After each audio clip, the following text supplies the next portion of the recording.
Okay.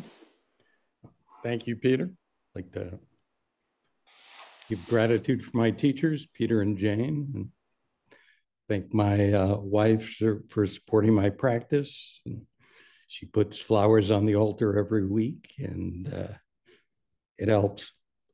Uh, so, um, Peter asked me this week to prepare a Dharma talk. So, um, I put this together. I hope it's as cohesive as I want it to be. But this stuff has been floating around my mind, and I tried to put some structure to it through this talk. I was speaking with my therapist the other day, and we discussed consciousness. She said that our dreams have remained the same since we were cavemen. Since there was a human record, these primordial dreams of teeth falling out and falling from heights have been part of human consciousness. I have heard this before ascribed to our collective unconscious. I have often wondered how this collective unconscious or this collective consciousness integrates or aligns with Buddha's Dharma. Consciousness creates reality, but does it? Does the world exist outside the constructs of our minds, outside of the constructs of language and the derivative construction of concepts?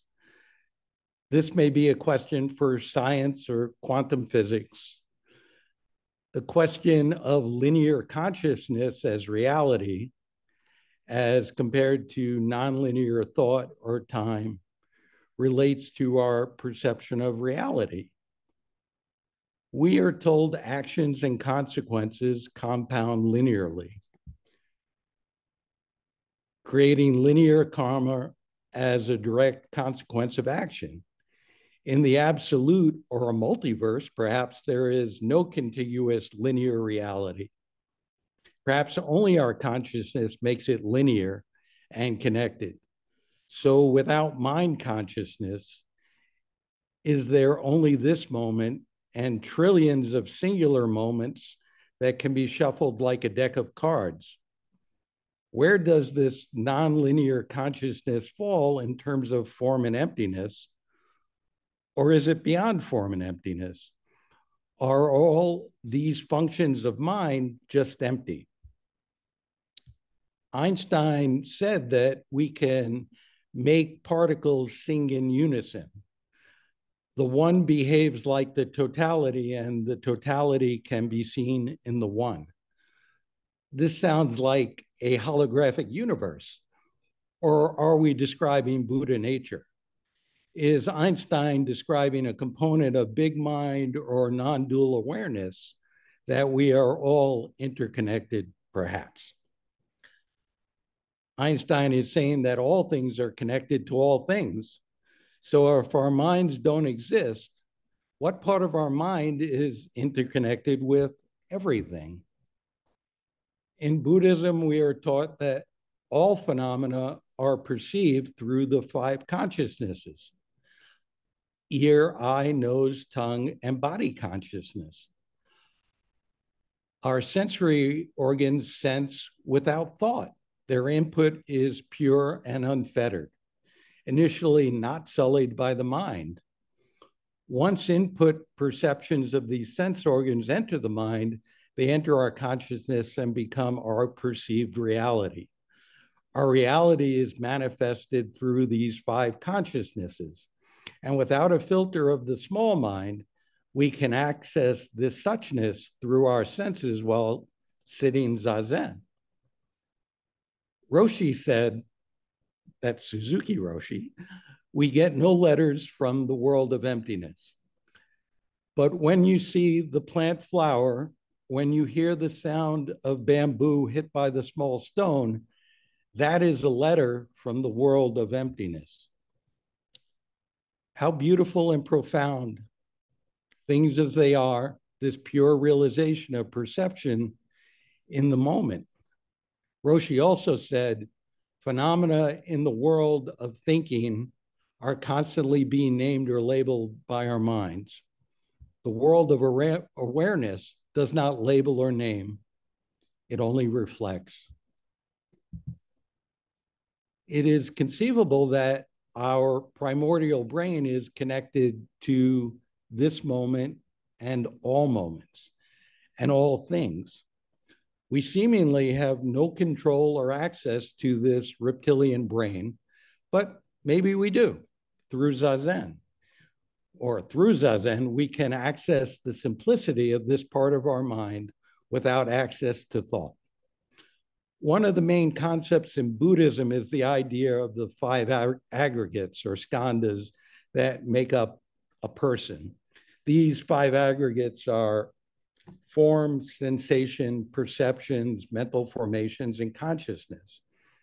Buddhism takes a rather scientific approach to breaking down the existence or non-existence of our mental complex. Four of the five aggregates concern the mind, and as the Heart Sutra reminds us, all of them are empty. Dogen said the five skandhas, form, sensation, perception, mental formation, consciousness, are five pieces of prajna before thinking. All our clinging and attachments involve creating form out of formlessness within the aggregation of the four mind skandhas. This false sense of reality that we give to these mind skandhas gives rise to the self, the ego, and the desire to possess. From birth, we develop and solidify the aggregation of the skandhas as we define ourselves through our egos. We create this chasm between our original mind, our Buddha nature, and our aggregated mind, AKA the small mind or ego. The split gives rise to suffering. Buddhism makes a scientific case that we don't exist. However, most of us do not live in the emptiness beyond the five skandhas. I would say the majority of people on the planet believe they are their minds, and their minds have form beyond the physical. It would be impossible to live our lives entirely in the world of emptiness unless we all had obtained Buddhahood. So we sit Zazen and manifest a compromise between the world of emptiness and the world of form. Does consciousness shape reality? I think so. Are our thoughts illusory constructs? Again, I believe so. Linear versus nonlinear existence? I think they're both highly probable. Karma? Well, karma is not a matter of opinion. It is a function of science. The law of conservation of energy says that energy is neither created nor destroyed. When people use energy, it doesn't disappear. Energy changes from one form of energy to another. So this talk may appear to you as provocative existential pondering, but the longer I sit Zazen, the more I become aware of the fact that I do not exist. Thank you.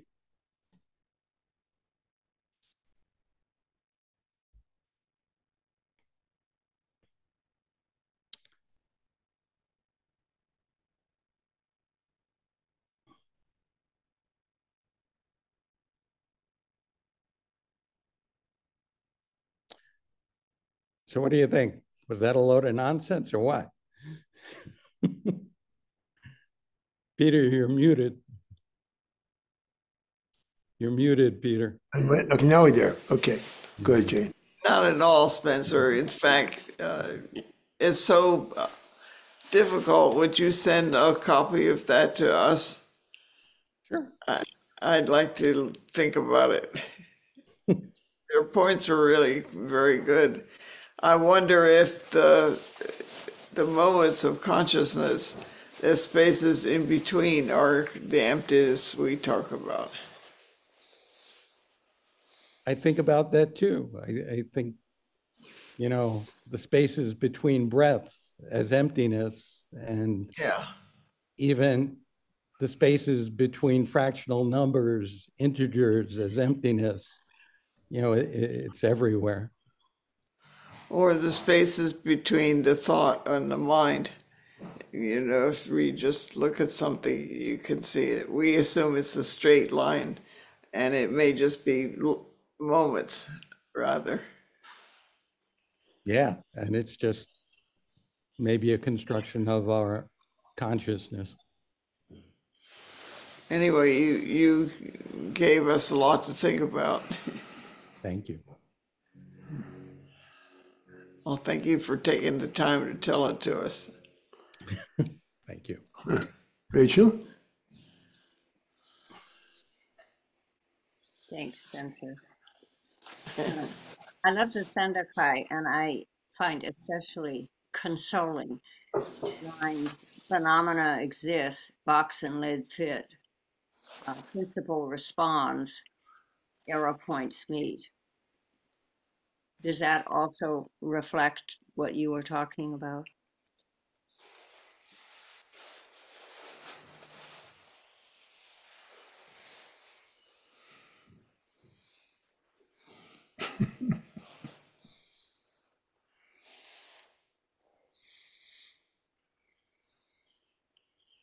I think so. But it would take me a while to articulate that. I just think intrinsically, yes. Could that be the emptiness expression in the form of everything? That how can arrow points meet except in an unusual circumstance? Yes. I think that's the perfection in emptiness.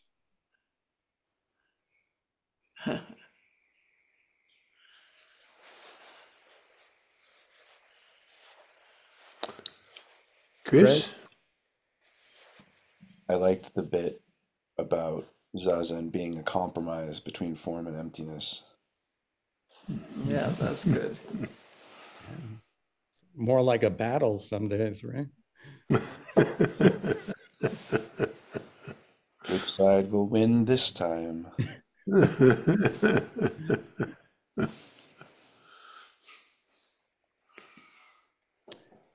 Yeah, this was a hard talk to write. I don't know why. It was just hard to, these things have been in my head and I've seen corollaries between them, but to actually tie them through was intellectually an endeavor for me. So thanks for tasking me, Peter. I appreciate it. Well, I'm proud of myself too.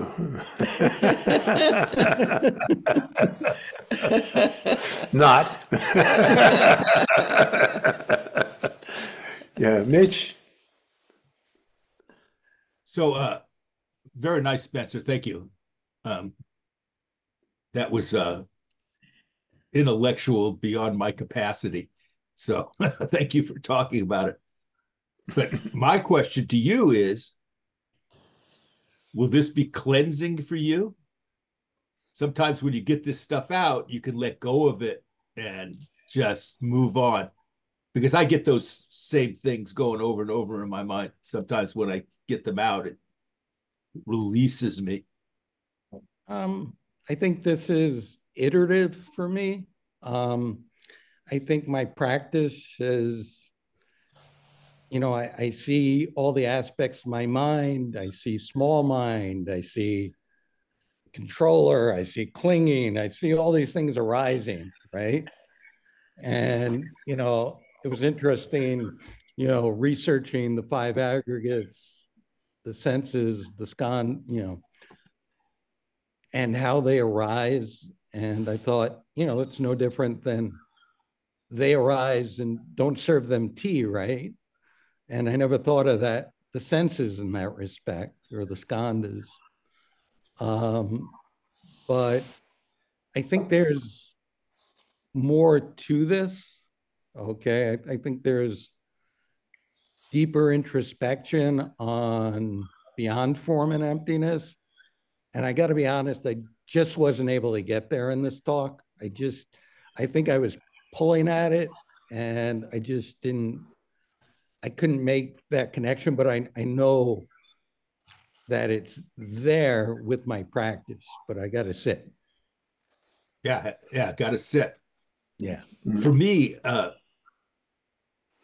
skandhas, I mean, we have form, right? I mean, we can't deny our form. And in that respect, we have to survive an environment and as we evolved, and we need to see and hear and taste and feel. I mean, that's survivability of the species. Um, uh, they're doing a thing, I guess, on Netflix about Neanderthals, the history of the Neanderthals. I mean, Homo sapiens are the top of the heap because we were the badassest creatures on Earth. So I sort of kind of just let that go for personally.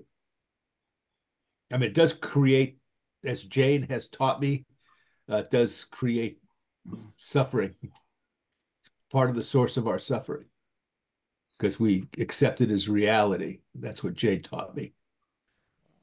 So I think, the underlying theme was here that the skandhas, that we give them formation, form, and substance, that we believe them to be true. That's what creates suffering. And the four of them work together like an aggregation, spinning, and we believe them to be true. And it's so hard to dissemble that from nothingness. And that's why we sit.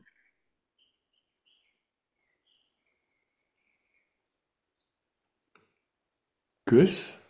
Oh, I'm sorry. Well, just one more comment, but Peter is also in our conversation has said that sometimes you want to go from form to consciousness and skip the middle three. And that would relieve us of suffering. Yeah, I think that's like direct connect, just plug into the moment. I'd love that, and sometimes we're there and you're smelling the roses, but other times, you could be in a rose garden and only have your thoughts. Well, I think that's not only Zazen, but I think that's Zen, right? Mm-hmm. That's life, L'chaim. What was that? Oh, it's a Jewish thing. They just both Jewish word or word anyway, lahaya, right? Like a high five Yeah, in what is that lahaya? I know it exists as a word. That's all I know. No, life. you got it. L'chaim. L'chaim. To life. Delight. That's what it means. To life. Right. You got to do the hand thing. To life. Life. L'chaim, to life. Right. You got to get up and dance like Fiddler on the Roof. Oh, I see. Okay, yeah. Like Zero Mostel. We're both getting there. So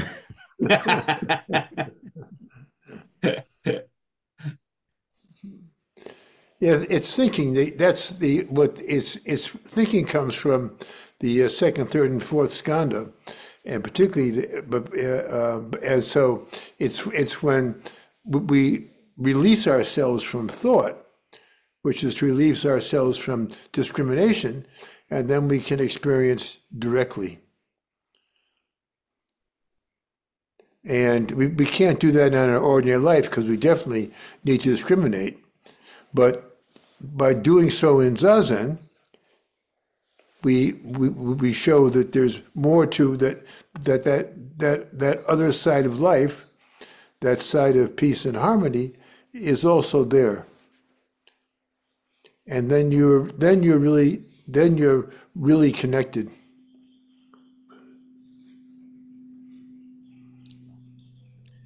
at times.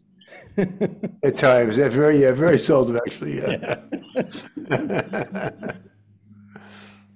Chris, you had your hand up.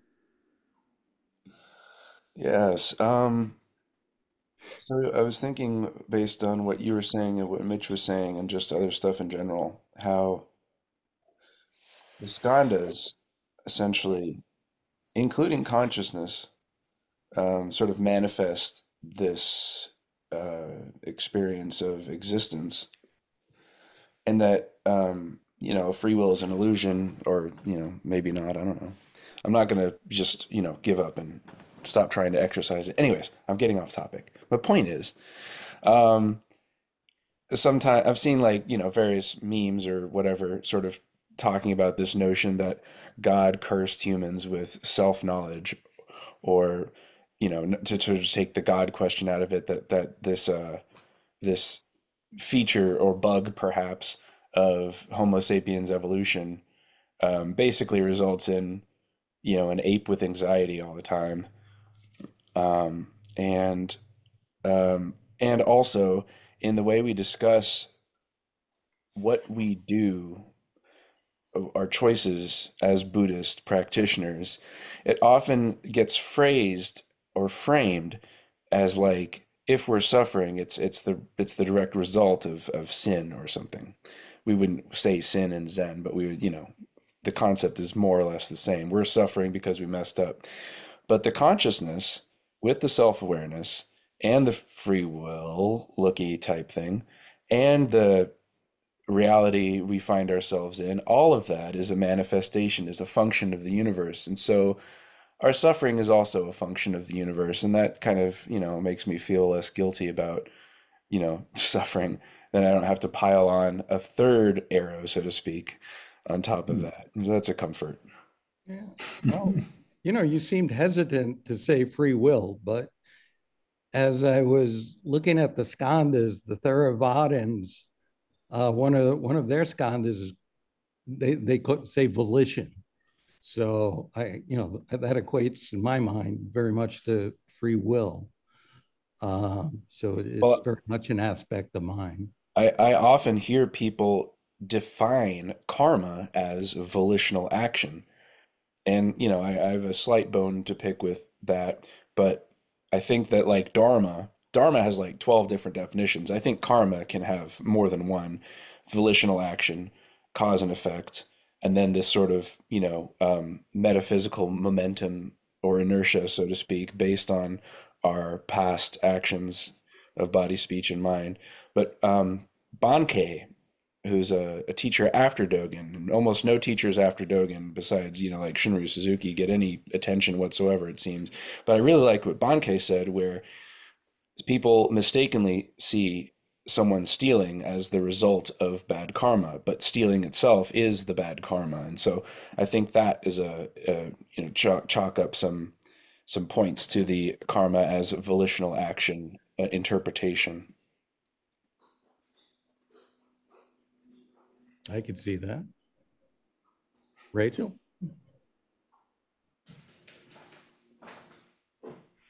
Rachel? Here I am. We were talking about the aggregates. I see it more of a cube coming together than I do just a nice little square box, all the skandhas fitting together. It gets hairier than that. But when you were referring to emptiness and pause between words, between syllables, like music, John Cage versus Bach. I mean, silence or noise. and to me, it's interplay, and even thinking, which everyone loathes. There can be a certain poignancy if you're not being gripped by thinking. There is a certain poignancy, and it can reveal and illuminate, but I admit it's rare. I mean, if we just existed in the ethereal, we might just be like jellyfish. I don't know, but we have to compromise.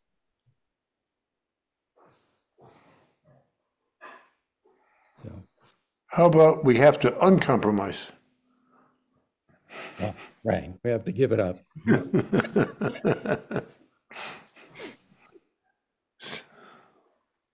Arvin? Arvin and Sound. Arvin, we can't hear you.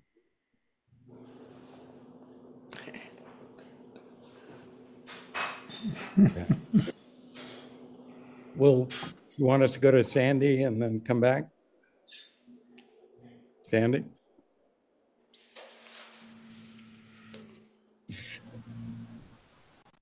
Thank you, Spencer, for your talk. I really enjoyed it.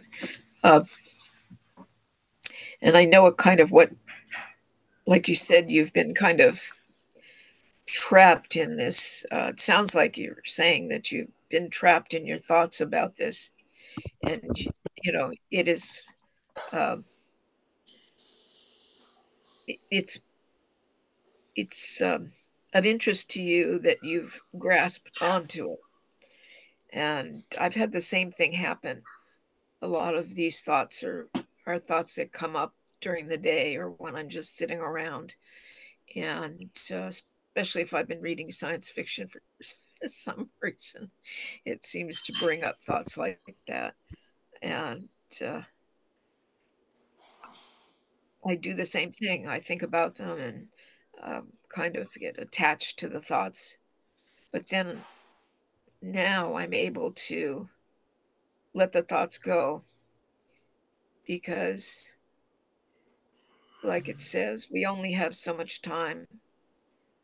We Our lives are relatively short, and the important thing is to live our life and to be able to experience, you know, the goodness of life. And to me, it becomes, when I think about, you know, do I exist? Do I not exist? Those types of thoughts, they kind of pull me down. And so to me, it's easier to let go of them. And I know they'll come back, but to let go of them in the moment and just live my life in those moments. And it offers a great sense of peace because I know that everything is empty. I mean, I can see it, I can feel it. And so if that's the case and we're not as solid and real as we think we are, um, why should we hold on to thoughts like that? We should just, my thinking, I feel like should just let it go. I know they'll come back and I can ponder them another day, but that it reminds me that what's important is now, and to live in the now as much as I can and enjoy it, because that'll make me feel like I had a fulfilling life when it comes to the end.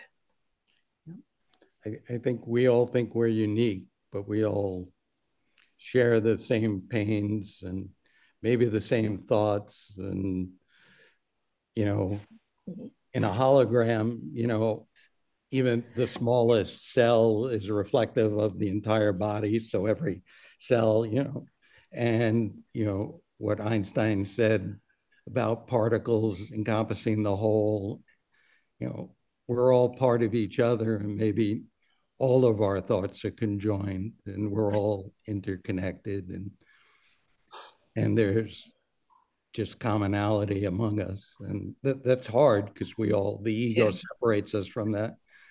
But that's what I struggle with. Yeah. Well, the older I get and the longer I practice, I feel that connection. It becomes more tangible.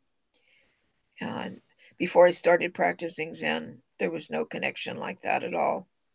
There were my thoughts, but I didn't feel connected to everybody. I felt alienated. And this practice has helped me uh, to actually see the connection between everything. And it takes away the feeling of alienation. It takes away that type of thinking, because being a part of everyone is really cool, and everyone being a part of me, it makes it's almost like there's a tangible connection that I can reach out and feel, and it's like a gift. Well, So thank you. We're all Sangha, right? So. That's right. If we can ever get together again, we'll be one big Sangha. Yeah. All 10 of us. Arvin? Thank you. Arvin, you all set? I got my headphones. Can you hear me? Yes, we do. So you concluded with something like you don't exist. For sure, you don't exist. Pretty much. But you could just as easily have reached the opposite conclusion. I don't know, maybe that was what Rachel was referring to, you know. The Sandokai is this razor, it speaks of this razor's edge between the allness and the nothingness. And I just pulled up the what we sometimes read, the harmony of difference and equality, right? Which is all about that. Which seems to me that infinitely thin line between the two. Oh. But yeah, I could have seen you end the talk in exactly the opposite way.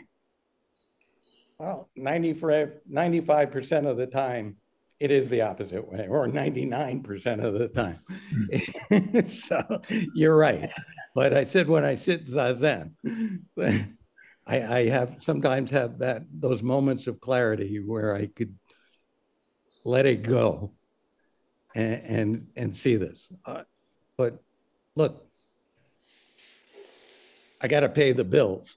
So unfortunately, I exist in this world of samsara.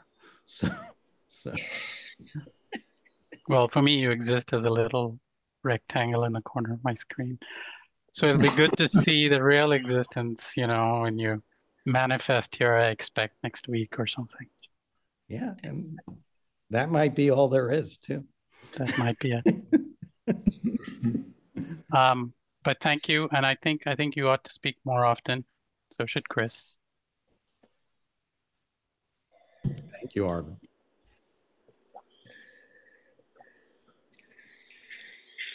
Okay, it looks like that might be it. So let's go ahead and, yes, Chris has his thumbs up. Yeah, there's the thumb going up and up. He's ready for that too. Okay, so we'll do the service.